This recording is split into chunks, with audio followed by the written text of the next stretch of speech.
And hello guys, and welcome back to my YouTube channel mga kapatid. Welcome back sa One Talk PH. At ito na nga po ang pinaka-latest na balita na aking nasagap ngayong araw mga kababayan. Umano'y isang Chinese hacker at hinihinalang espiya ng bansang China nahuli po ng ating CIDG mga kapatid. Dito mismo sa loob ng bakuran ng Pilipinas. Naku po mga kababayan, napakadelikado po nitong balitang ito dahil para bang lumalabas dito mga kapatid na pagala-gala dito sa loob ng ating bansa itong mga hacker na ito at hinihinalang espiya ng China. Naku po, ibig sabihin nito mga kababayan, nalalagay po sa peligro yung ating national security. Biruin nyo mga kapatid Chinese hacker, no? At hinihinalang espiya ang pagala-gala dito sa loob ng Pilipinas na kung saan mga kababayan alam naman natin kung ano ang interest ng bansang China dito sa loob ng ating bansa. At yan po ang ating pag-uusapan ngayon mga kababayan. Pero bago ang lahat mga kapatid, huwag kalimutang mag-subscribe at paki-like ang ating video para i-share pa ni YouTube sa iba pang hindi pa nakakapanood. Ito guys, panoorin muna natin ang balitang ito. Magtataka tayo kung bakit nasa possession niya yung ganitong mga klaseng gadgets. So therefore, it's very alarming sa part namin ng police na why is it na meron siyang mga ganitong gamit. Okay. Hindi na nakapalagpa ang Chinese national na ito nang arestuhin ang mga tauhan ng Philippine National Police Criminal Investigation and Detection Group at Intelligence Service ng Armed Forces of the Philippines o ISAF dahil sa panunutok ng baril sa Makati City. Grabe no? Maliban pala doon mga kapatid sa kanyang pagiging hacker at pagiging espiya ng China, siga din pala itong Chinese na ito mga kababayan. Wow naman. Grabe, no? Ang tanong dito mga kapatid, paanong nakapasok yung ganitong klaseng tao dito sa loob ng ating bansa? 'Di ba? Ano ang ginamit ng taong ito mga kababayan para makapasok dito sa bansang Pilipinas? 'Di ba? Kaya dapat mga kapatid, gawan ito ng investigasyon, kasali ang Bureau of Immigration dahil sa kanila to dumaan mga kababayan. No? Mamaya dyan, merong nangyaring bayaran dyan, no? Para lang maipalusot itong taong ito. Or, nako mga kapatid, baka naman mga kababayan, no? Ito po ay resulta na naman ng mga kagagawan ng Chinese mafia na nasa loob ng ating bansa. And alam naman natin mga kababayan kung gaano kalakas ang koneksyon nitong mga Chinese mafia na ito sa mga ahensya ng gobyerno. And baka nga mga kapatid, no? Isa sa koneksyon ng Chinese mafia ay itong ating Bureau of Immigration. Kung kaya't yung mga ganitong klaseng tao mga kababayan ay malayang nakakapasok sa ating bansa. 'Di ba? Kaya dapat mga kapatid, suriing mabuti, no, kung saan nagmula itong Chinese na ito at kung paano ito nakapasok. 'Di ba? 'Yun ang importante diyan mga kababayan, at kung sakali mang merong mga tauhan ng gobyerno ang involved, no, dito sa pagpasok ng taong ito, matik mga kapatid, dapat ipakulong kaagad. 'Di ba? Kasi nga mga kababayan, ang nalalagay po sa alanganin dito o sa delikadong sitwasyon mga kapatid ay ang ating seguridad. 'Di ba? Biruin mo, hacker, no? At espiya. 'Yun ang kanyang 'yun ang sinasabi dito sa balita mga kababayan, no? Nandito sa loob ng ating bansa. And alam naman natin kung gaano ka-traidor itong mga inchik na 'to mga kapatid, and yet malaya sila, no? Na nakakapasok sa loob ng Pilipinas. Tuloy. Sa follow-up operation, sa tinutuluyan itong condominium sa Parañaque City, nakumpiska ang iba't ibang electronic devices na hinihinalang ginagamit sa hacking activities. Alam nyo, gaya ng sabi ko noong nakaraang video natin mga kababayan, no? Isang buwan na yata ang nakakalipas, dapat talaga magkaroon ng batas mga kapatid.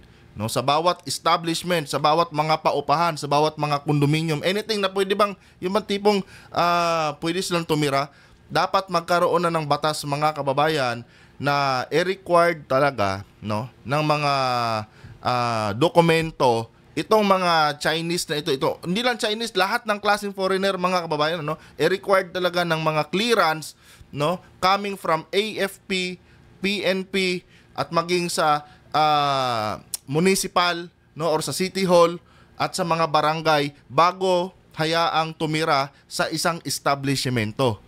'Di ba? For security purposes lang. Dapat may mga ganong requirements ang Pilipinas, mga kapatid, no? For the safety na rin ng ating mga kababayan. Dahil hindi natin alam, mga kapatid, ano? Tulad nitong Chinese na ito, baka mamaya niya, mga kababayan, ano? Bago niya iwanan yung kanyang tinitirahan, taniman pala niya yan ng bomba, 'di ba? Kamusta naman yung mga casualties nun, mga kapatid? Kung sakali mang merong ganong mga pangyayaring mangyari, no, na kagagawa nitong mga Chinese na ito. 'Di ba? Delikado 'yan, mga kababayan. And siguro dapat talaga maging stricto itong local governments natin, mga kapatid, sa mga nagninegosyo ng mga paupahan or mga condominium, 'di ba? Dapat maging stricto itong mga local governments, mga kapatid, sa sa pagtanggap ng mga tenants tulad nitong mga Chinese na ito. 'Di ba? Hindi lang sa mga Chinese, mga kapatid, sa lahat ng dayuhan na alien dito sa loob ng ating bansa. Regardless kung may dugong Pinoy sila, whatsoever dyan, mga babayan, basta meron silang dugong ibang lahi, dapat required talaga, mga kapatid, ng mga clearance yan. Dahil nga hindi natin alam, mga kababayan, kung ano ang totoong pakay ng mga yan dito sa loob ng ating bansa. Tulad na lang nito, mga kapatid, no? Na isa pala siyang hacker at hinihinalang espiya pa mula sa bansang China. Oh. Kaya nakalusot ito dahil unang-una, malakas ang connection ng Chinese mafia dito sa loob ng ating bansa, no? May mga connection sila sa lahat ng ahensya ng gobyerno. Pangalawa, mga kababayan, kulang sa requirements itong mga nagpapaupa ng bahay or itong mga may-ari ng condominium or mga apartment. Kulang 'di ba? Or sabihin na natin, kulang sa requirements yung ating gobyerno. 'Di ba? Kasi pag once na nakapasok sila dito, may pera lang sila, pwede na agad sila mangupahan. Kasi yun lang Ganun lang kagaan ganun lang kadali Pero pag sa ibang bansa yan, mga kapatid, hindi ka basta-basta makakakuha ng mga apartment doon nang wala kang mga clearance. Kaya dapat siguro sa Pilipinas, mga kababayan, gumawa na rin tayo ng ganyang batas, no? For security purposes, mga kapatid. 'Di ba? Kuha sila bago sila makapagrenta, kahit magkano pa yung renta nila diyan. Kasi minsan iba natin, mga kababayan, mga kapatid, na nagpapaupa, no?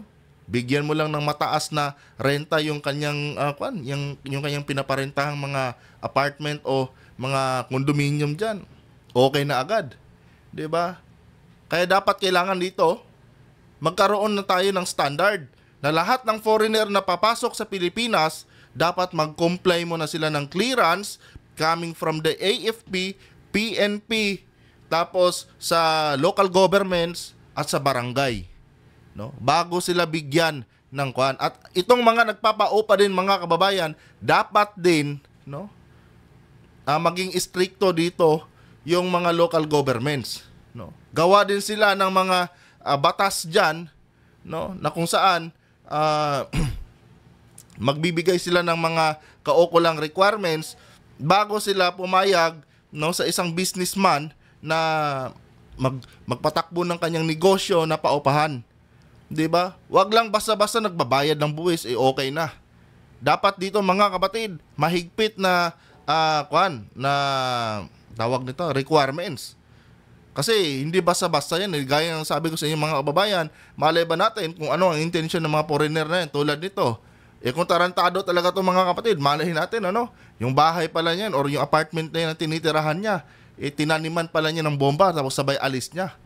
O, kamusta naman yung mga madadamay doon kung sakali mang meron siyang itinanim na bomba dyan or kahit anong pang pasabog? Diba? Na-imagine nyo ba yung casualties nun, mga kababayan? No? Kung sakali mang merong mga ganong mga tao? Diba? Kaya dapat lang no, na magkaroon na tayo ng mahigpit na mga requirements pagdating sa mga foreigner. Regardless kung saang bansa sila, no? Especially na dito sa mga taga-China, mga kapatid. 'Di ba? Na kung saan talaga namang marami nang napapabalita ngayon, no, na mga ganitong klaseng mga tao galing sa China, na mga hacker, no, na mga espiya, 'di ba? Dapat habang maaga pa, no, gawan na natin ng batas, no, na magre-require sa kanila, at ang at kung sino man yung hindi susunod diyan, thank you, no, ipakulong na lang sila agad, mga kababayan. Nang sa ganon, mga kapatid, maiwasan natin yung mga hindi magandang mga pangyayari, 'di ba?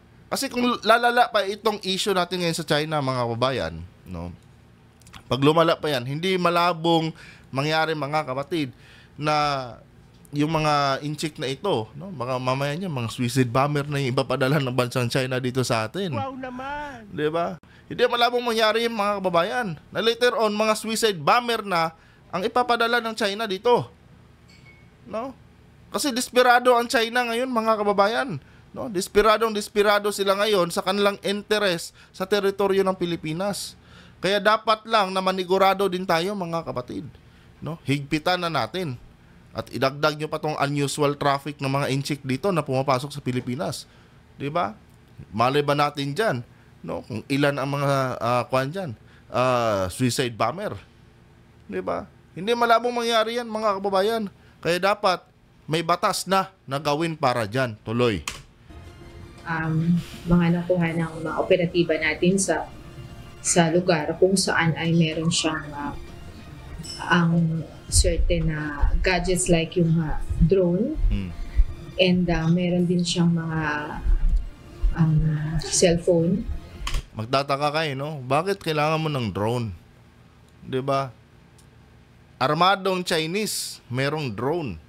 O diyan pa lang magtataka ka na. Ano 'yan? Minamapping niya ang yung mga lugar dito sa Pilipinas, minamapping niya. Kasi ang purpose ng drone, mga kapatid, maliban na lang doon sa gagamitin mo siya for entertainment, no, sa mga vlogs, 'di ba? Ang ibang purpose niyan para makita mo, no, mamapping mo ng maayos yung isang lugar. And ang may-ari ng drone na 'yan is isang hinihinalang espiya. So ano ang kanyan? Ano ba ang ibig sabihin niyan, mga kapatid? 'Di ba? Meron siyang pinaplano sa mga lugar na kanyang tinitirahan, no? Minamapping niya yung mga lugar. Kaya meron siyang ganyan. At ang tanong, mga kababayan, bakit walang sumisita dito sa taong ito tuwing ginagamit niya yung mga drone niya? 'Di ba? Then sana lang, no? Dinisclose din sana dito yung klase ng drone na meron siya. Mamaya dyan, mga kapatid, no? Armed drone pala yan. Kasi sa ibang bansa ngayon, mga kababayan, yung mga drone nila, pwede mo nang kabitan ng armas. Baka hindi natin alam. Member pala yan ng People's Liberation Army ng bansang China. Sobrang luwang Walang requirements After mo lumagpas sa immigration, sa Bureau of Immigration, wala na. Basta may pera kang dala dito, pwede ka nang kumuha ng mga high-end condominium dyan. No? Mga high-end na apartment dyan, pwede mo nang bayaran. Walang requirements Walang mga clearance na nire-required sa kanila Ganon. Kaya dapat, no, gumawa na ang ating mga mambabatas ng mga batas, no, na pwedeng gamitin laban dito sa mga mapagsamantalang mga dayuhan dito sa loob ng ating bansa. Tuloy. And yung makapag-identify ng makapag-intercept ng other gadgets. So, as of now, since na ang expert ang makapag-justify kung anong klaseng gadgets ang mga to, then we are waiting for the final report. Base sa spot report ng CIDG, pinipilit umano ng suspect ang complainant na dalhin ang naturang devices sa iba't ibang vital installation at pampublikong lugar. Grabe, no? Meron talaga siyang intention, mga kapatid, na hindi maganda, no? At yan ang dapat nating bantayan, mga kababayan. Hindi natin alam kung ilan sila dito, no? Baka mamaya diyan kasi mga kababayan, no? Member pala yan ng Liberation Army ng China. Member pala yan ng CPP, Communist Party ng China. And alam naman natin mga kapatid kung gaano ka-traidor itong mga inchik na ito. Biruin nyo dito sa balita, no?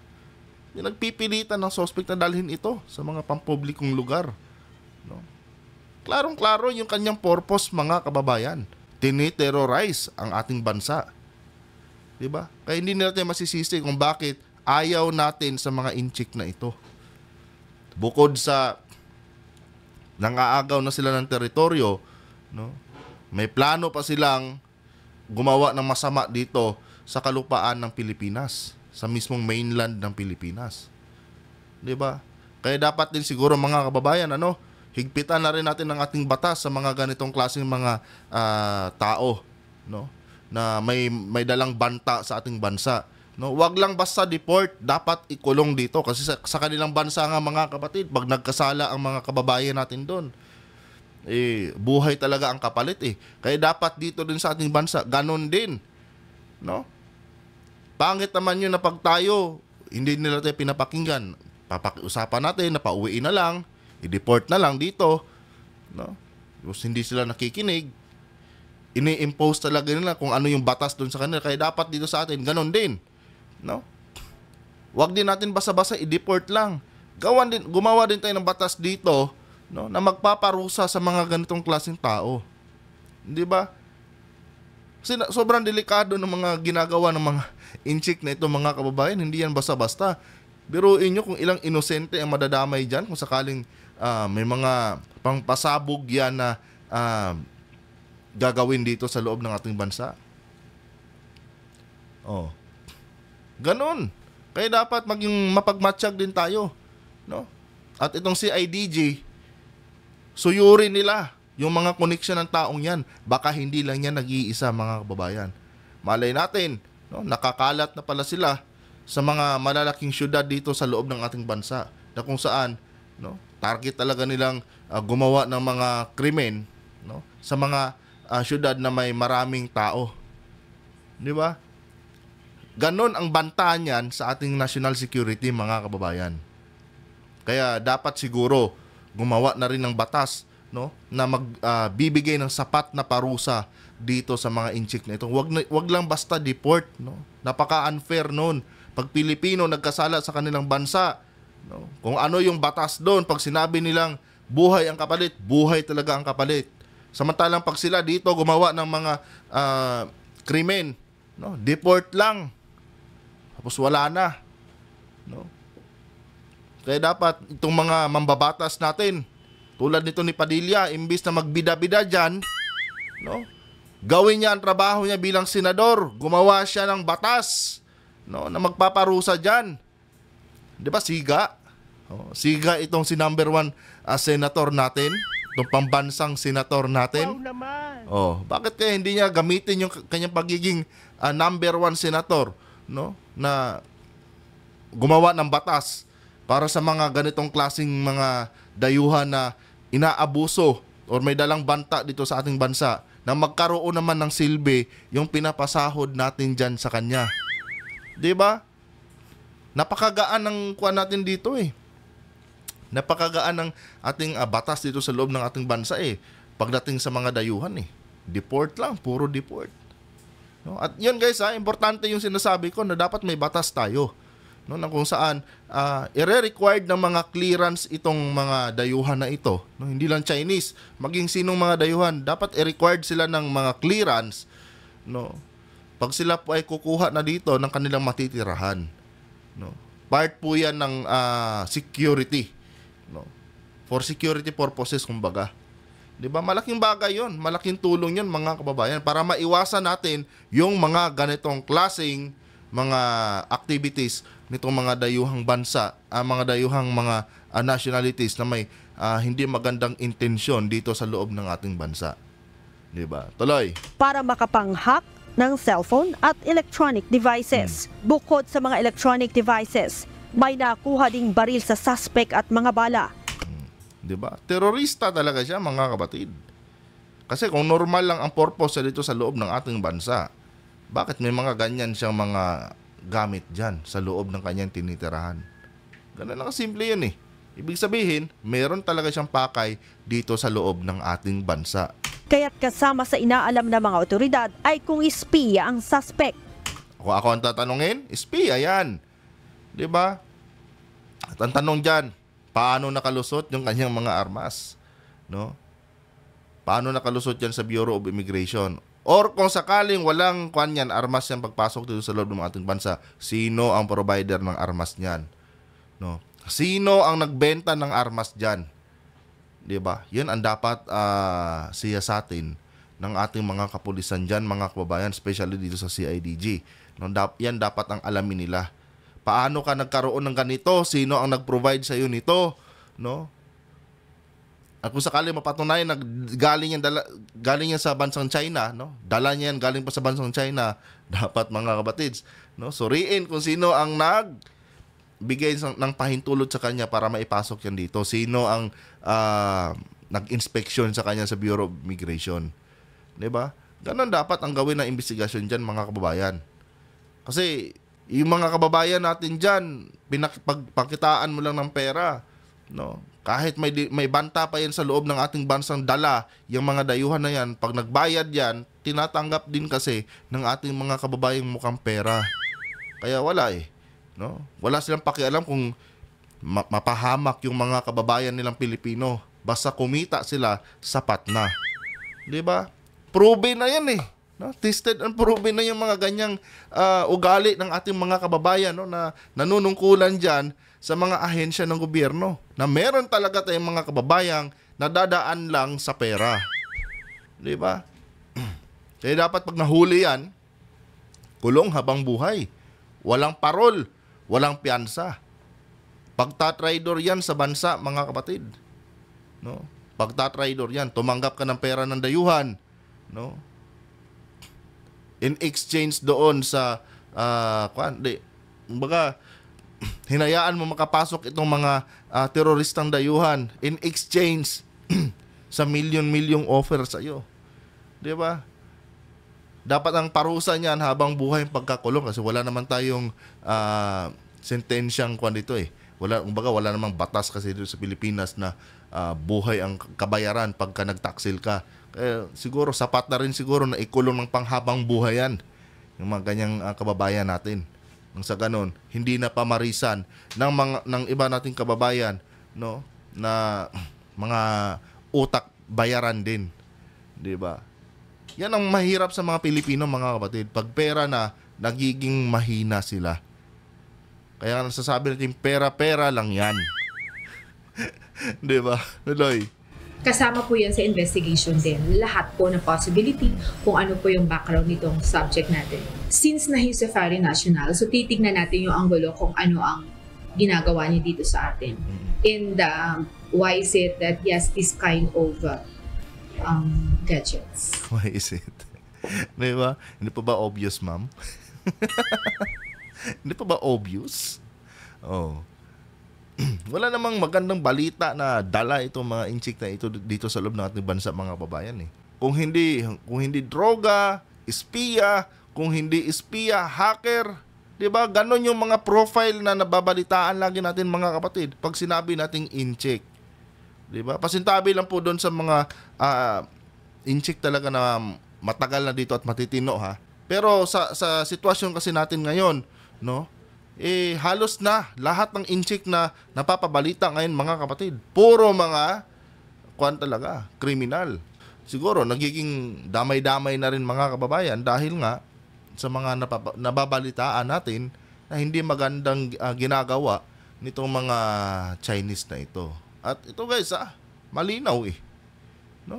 Kitang-kita natin, no, na merong mga ganitong Chinese na pagala-gala sa loob ng ating bansa. Kaya minsan hindi mo rin masisisi ang mga tulad ko, no, na magalit talaga sa mga inchik na ito, dahil yung mga ganitong balita, mga kababayan, hindi mo naman dapat kinakatuwa to eh, no?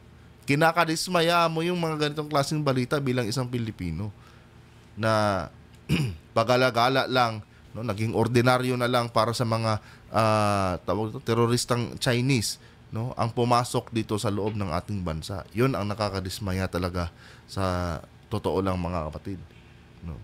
At isa pa diyan, idagdag mo pa diyan yung pang-aabuso nila, pang-aagaw nila ng teritoryo natin diyan sa may West Philippine Sea. Kaya pag pinagsama-sama mo yung mga issue na yan, hindi mo maiiwasan talaga na magalit ka dito sa mga inchik na ito, no. And again, pasintabi doon sa mga matitinong Chinese na nandito sa loob ng ating bansa. No, hindi po kayo kasali doon sa ating issue dito.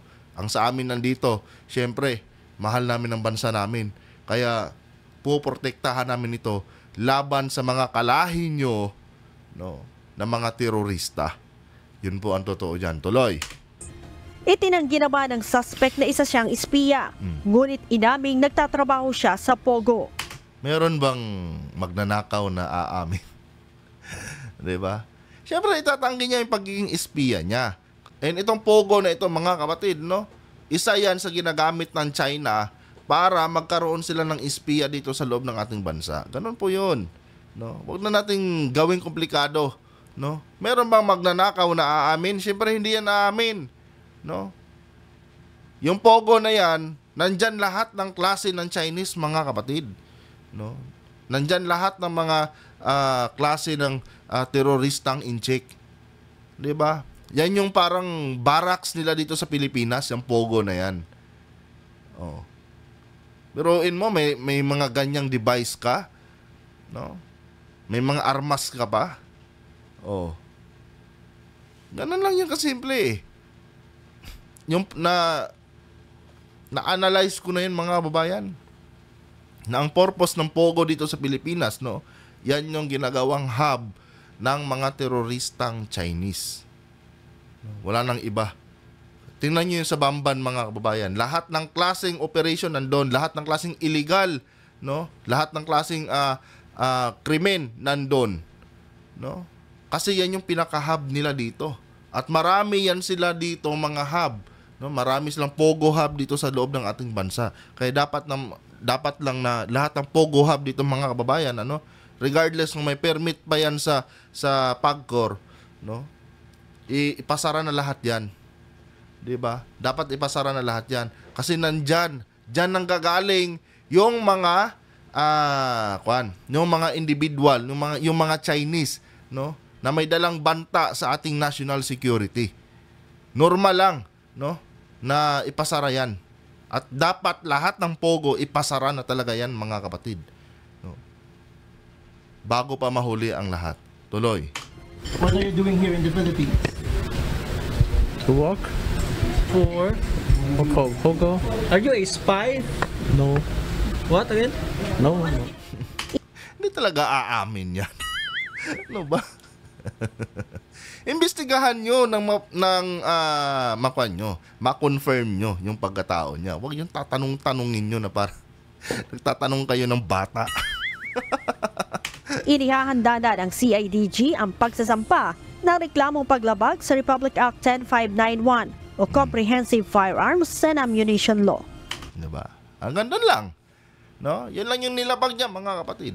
At ano ang kasunod niyan? Deport. Oh.